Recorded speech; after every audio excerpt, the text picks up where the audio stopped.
सीधी एवं दिल्ली की प्रत्येक न्यूज का अपडेट सबसे पहले पाने के लिए चैनल को सब्सक्राइब करें और बेल आइकॉन प्रेस करें। 5 जुलाई को सीधी स्वास्थ्य विभाग में उस समय हड़कंप मच गया जब कोरोना संदिग्धों की भेजी गई आई जांच की रिपोर्ट में 6 नए कोरोना पॉजिटिव मरीज मिलने की पुष्टि हो गई। सिटी हलचल ने इस मामले की जानकारी के लिए जिले के मुख्य चिकित्सा एवं स्वास्थ्य अधिकारी से बात की तो उन्होंने इस बात की पुष्टि की। जिले में 6 नए कोरोना पॉजिटिव मरीज मिले हैं। नए मरीज सीधी शहर के पटेल पुल आजाद नगर जमोड़ी में मिले हैं, जबकि एक मरीज रामपुर नेकिंग और एक मरीज अमिलिया में पाया गया है।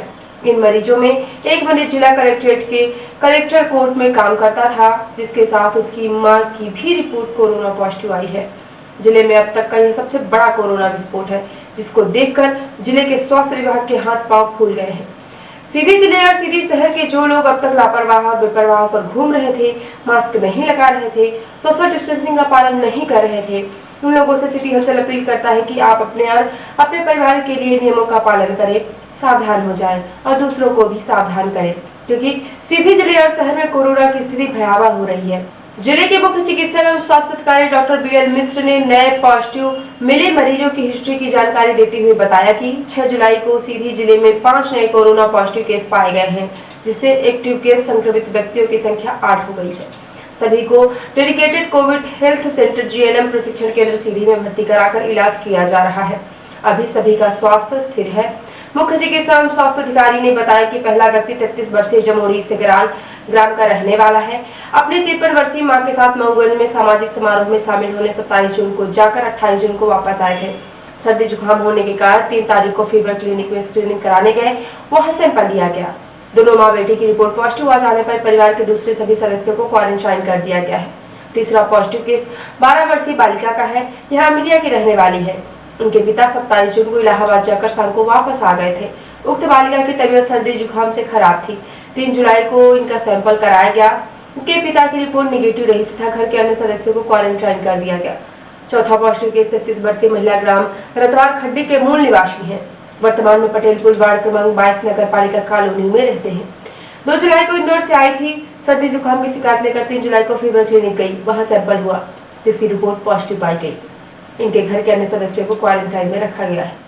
5वां पॉजिटिव केस 5 वर्षीय बालक का है। आजाद नगर में रहते हैं। अपनी दादी माँ पिताजी भाई के साथ मुंबई थाने से 2 जुलाई को घर आए हैं। 3 जुलाई को फीवर क्लिनिक में सर्दी खांसी की स्क्रीनिंग की गई और सैंपल में इनको पॉजिटिव होना पाया गया। बाकी सदस्यों की रिपोर्ट अभी निगेटिव है। सभी को क्वारंटाइन किया गया है। सभी 5 केसों की रिपोर्ट प्राप्त होने के पश्चात सभी को dedicated Covid health care centre GNM प्रशिक्षण केंद्र सीधी में भर्ती करा दिया गया एवं इनके परिजनों को क्वारंटाइन किया गया है। इसके साथ ही इन व्यक्तियों की कॉन्टैक्ट ट्रेसिंग का कार्य किया जा रहा है। इनके सीधी संपर्क में आए सभी व्यक्ति की स्क्रीनिंग की जाएगी। सीधी जिले में 4 कंटेनमेंट एरिया पहले से थे। आज पॉजिटिव पाए गए व्यक्तियों के लिए उनके रहायश क्षेत्र को कंटेनमेंट एरिया घोषित करने की कार्यवाही की जा रही है। अब जिले में कुल 8 कंटेनमेंट एरिया बन जाएंगे। उन्होंने बताया कि जमोड़ी से ग्राम में पाए गए पॉजिटिव केस जिला कलेक्ट्रेट कार्यालय सीधी में डाटा एंट्री ऑपरेटर का कार्य करते हैं। उनके पॉजिटिव पाए जाने पर कलेक्ट्रेट में कार्यरत जिला कलेक्ट्रेट के अधिकारी कर्मचारियों का सैंपलिंग कराया गया, क्योंकि कार्यालयीन कार्य के दौरान सभी कर्मी एक दूसरे के संपर्क में किसी न किसी प्रकार आ जाते हैं। सावधानी को बरतते हुए लगभग 100 सैंपल कलेक्ट किए गए। 6 सैंपल अगले दिन लिए जाएंगे। अब जब कोरोना सीधी शहर के कई मोहल्लों और कलेक्ट्रेट के अंदर दाखिल हो चुका है, ऐसे में जिला प्रशासन को चाहिए कि नियमों के पालन में सख्ती बरती जाए और सीधी शहर के मध्य अघोषित रूप से संचालित हो रही सब्जी मंडी और फल मंडी को तत्काल बंद कराया जाए, अन्यथा कोरोना की स्थिति को सीधी शहर में संभालना मुश्किल हो जाएगा। सीधी जिले के लोगों को अब अगर अपनी जान बचानी है तो सावधानी बरतनी होगी, नहीं तो परिणाम बहुतों को भुगतना होगा, क्योंकि अभी 6 मिले मरीजों के संपर्क में आए लोगों की तलाश की जा रही है। इसीलिए शहर के लोगों को विशेष सावधानी बरतनी चाहिए। विगत दिनों सीधी जिले के मझौली तहसील में वर्तमान स्थानांतरित तहसीलदार चंद्रमणि सोनी और अधिवक्ता प्रवीण तिवारी के साथ हुए विवाद के मामले ने तूल पकड़ लिया है। बताया गया है कि यह पहले दोनों किसी मुद्दे को लेकर दोनों पक्षों में वाद विवाद की स्थिति बनी, जिसके बाद दोनों ही पक्ष एक दूसरे की बातों को सुनकर किसी तरह की शिकवा शिकायत न करने पर राजी हो गए। लेकिन बाद में असंतुष्ट तहसीलदार और उनके पक्ष में उनके राजस्व विभाग के अधिकारी कर्मचारियों ने संबंधित विवाद करने वाले लोगों के विरुद्ध कार्यवाही करने हेतु ज्ञापन सौंपा, जिसके बाद विवाद से जुड़े अधिवक्ताओं ने जिला अधिवक्ता संघ के जिलाध्यक्ष सिंह और संघ के सदस्यों के साथ जिला कलेक्ट्रेट पहुंचकर अपना पक्ष रखते हुए विवादित तहसीलदार चंद्रमणि सोनी के कार्यों की जांच करने और वकीलों के साथ किए गए अभद्र व्यवहार के विरोध में जिले के अपर कलेक्टर डीपी बर्मन को ज्ञापन सौंपा गया। ज्ञापन सौंपने के बाद जिला अधिवक्ता संघ के अध्यक्ष ब्रिजेंद्र सिंह ने मीडिया को पूरे मामले की जानकारी दी। साथी के साथ वहाँ के तहसीलदार साहब ने कुछ अभद्र बातें कही हैं, गाली गलौज किया है और इसके बाद दोनों पक्ष थाने पहुँचे थे, जहाँ दोनों पक्षों के बीच एसडीओ एसडीएम सारे लोग जो लोग थे, तो उनके बीच एक बात तय हुई कि एक दूसरे को कुछ न कहा जाए, अपने अपने जगह जाया जाए। चले गए। इसके बाद पता चला है कि ज़िले के जितने तहसीलदार ना तहसीलदार लोगों ने कोई ज्ञापन दिया। ज्ञापन दिया है वो ठीक है, पर गलती तो शुरुआत में तहसीलदार साहब की तरफ से थी और फिर ज्ञापन देना और कार्रवाई के लिए विवश करने का दबाव डालना। देखिए क्या है, इसमें न्यायाधीश की हैसियत से राजस्व न्यायालय है, वहाँ वकील काम करते हैं। कोई भी राजस्व पदाधिकारी ये कहे कि इस मामले में वकील की ज़रूरत नहीं है, मैं समझता हूँ कि वो कानून से विमुख होकर ऐसी बातें कर रहा है। वो राजे रजवाड़े की समय की कोटे नहीं है। आपको हर आदमी को न्याय पाने का अधिकार है, उसको अपने पक्ष समर्थन ठीक से करने का अधिकार है। तो उस दशा में वकील की आवश्यकता होती है, और यदि नहीं है तो कौन सा प्ले है कि आप कहते हो वकील ना काम करें। यही सब छोटी छोटी बातें हैं जिसको राजस्व के तमाम अधिकारियों को और न्यायालय के न्यायाधीशों को सतर्कतापूर्ण काम करना चाहिए। यदि आंदोलन और गलती करेंगे, ऊपर से आंदोलन की धमकी देंगे, तो मेरा अधिवक्ता समुदाय इसमें एकजुट है पूरे तमाम से, और जो भी कार्रवाई होगी तो उसको आगे से करेंगे। अभी कहते हैं कि श्रावण मास में जो भी भक्त भगवान भोलेनाथ की सोमवार को उनकी पूजा करते हैं, भगवान भोलेनाथ उन सभी भक्तजनों की सभी मनोकामनाएं पूर्ण करते हैं। 6 जुलाई को पूरे देश में श्रावण मास की शुरुआत के साथ ही प्रथम सोमवार को भगवान शंकर के मंदिरों में भक्तों की भीड़ उनकी पूजा अर्चना और दर्शनों को उमड़ पड़ी। 6 जुलाई को सीधी जिले में भी भक्तों ने भगवान शिव के मंदिरों में पहुंचकर भगवान शिव को जल चढ़ाया और उनकी पूजा अर्चना की। सीधी शहर से लगे प्रसिद्ध बढ़ौरा नाथ के मंदिर में श्रावण मास के प्रथम सोमवार पर भगवान भोलेनाथ को जल चढ़ाने के लिए भक्तों की भारी भीड़ पहुंची। भक्तों ने भोलेनाथ को जल चढ़ाया और अपनी मनोकामनाएं पूर्ण करने का आशीर्वाद मांगा।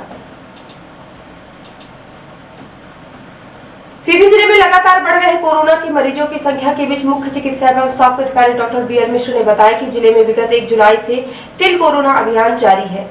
उक्त अभियान में 1 से 5 जुलाई तक कुल 82,795 घरों का सर्वे किया गया। सर्वे में कुल 3,95,832 सदस्य पाए गए।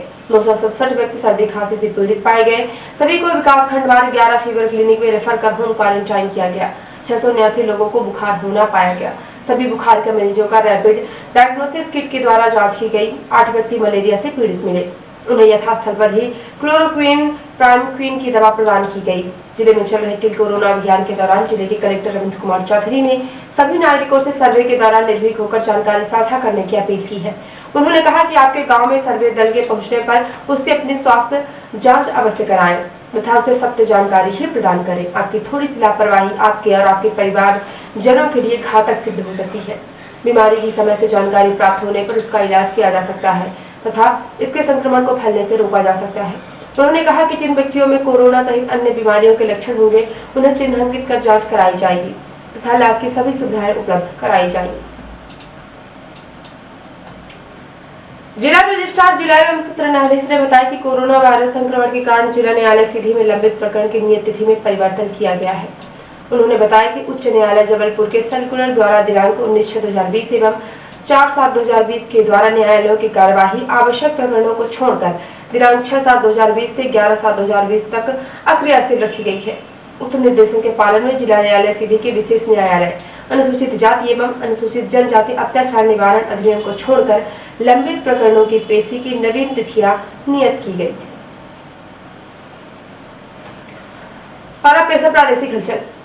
भोपाल में प्रधानमंत्री और कोविड-19 के नाम पर ठगी करने वाला गिरोह पकड़ाया। लोन दिलाने के नाम पर 661 लोगों से की गई ठगी। इंदौर में युवती ने चलते कार्यक्रम में मंत्री सिलावट से पूछा, अच्छी भली चलती कांग्रेस सरकार गिराकर कैसा लग रहा। ग्वालियर में बनेगा कांग्रेस का चुनाव मुख्यालय, कमलनाथ के लिए आलिशान बंगले की तलाश शुरू। और जुलाई के 6 दिनों में हर रोज भोपाल में मिले 50 से ज्यादा कोरोना संक्रमित। और अब पेशर आशु हिलचल। मोदी के लद्दाख दौरे के 48 घंटे बाद डोभाल और चीनी विदेश मंत्री के बीच 2 घंटे वीडियो कॉल हुआ। चीन की सेना सीमा से पीछे हटी। देश में कोरोना के मामले 7 लाख के पार 2 बार से हर 5 दिन में बढ़ रहे 1 लाख मरीज। लेकिन अच्छी खबर ये कि 1 लाख मरीजों पर मौतें इस बार सबसे कम 1853 रही। इजराइल में फिर से क्लब और जिम बंद किए गए। दुनिया में अब तक 1 करोड़ 15 लाख संक्रमित। और यूपी के गैंगस्टर विकास की नेपाल समेत 3 राज्यों में तलाश, पुलिस ने बॉर्डर और टोल प्लाजा पर पोस्टर लगवाए। और अब पेशर प्रमुख हलचल। सीधी जिले में फटा कोरोना बम, जिले में मिले 6 नए कोरोना संक्रमित मरीज। एक्टिव मरीजों की संख्या हुई 8। कलेक्ट्रेट के अधिकारियों कर्मचारियों की कराई गई सैंपलिंग। मझौली तहसीलदार और वकीलों के विवाद में पकड़ा तो दोनों पक्षों ने कार्यवाही के लिए दिया ज्ञापन। श्रावण मास के प्रथम सोमवार को भगवान शंकर के मंदिरों में पूजा अर्चना और दर्शनों को उमड़ी भक्तों की भीड़। जिले में बढ़ रहे कोरोना मरीजों के बीच चल रहे किल कोरोना अभियान में अब तक 3,95,832 लोगों का सर्वे, 267 सर्दी खांसी के मरीज मिले। और कोरोना वायरस संक्रमण के कारण जिला न्यायालय सीधी में लंबित प्रकरणों की नियत तिथि में किया गया परिवर्तन। तो ये थी आज की खास हलचल। यदि आप हमारे न्यूज फेसबुक पर देखते हैं तो हमारे फेसबुक पेज को लाइक और फॉलो करें। और यदि आप न्यूज यूट्यूब पर देखते हैं तो हमारे यूट्यूब चैनल को लाइक, शेयर और सब्सक्राइब करें। साथ में बेल आइकॉन प्रेस करें ताकि जब भी न्यूज चैनल पर अपलोड हो आपको उसका नोटिफिकेशन मिल जाए। यदि आप ताजी न्यूज में पोर्टल पर पढ़ना चाहते हैं तो लॉग इन करें www.ntvindianews.com। सीधी विविध क्षेत्र की प्रत्येक न्यूज का अपडेट सबसे पहले पाने के लिए जुड़े रहे नवीन नेटवर्क सिटी चैनल के साथ। नमस्कार।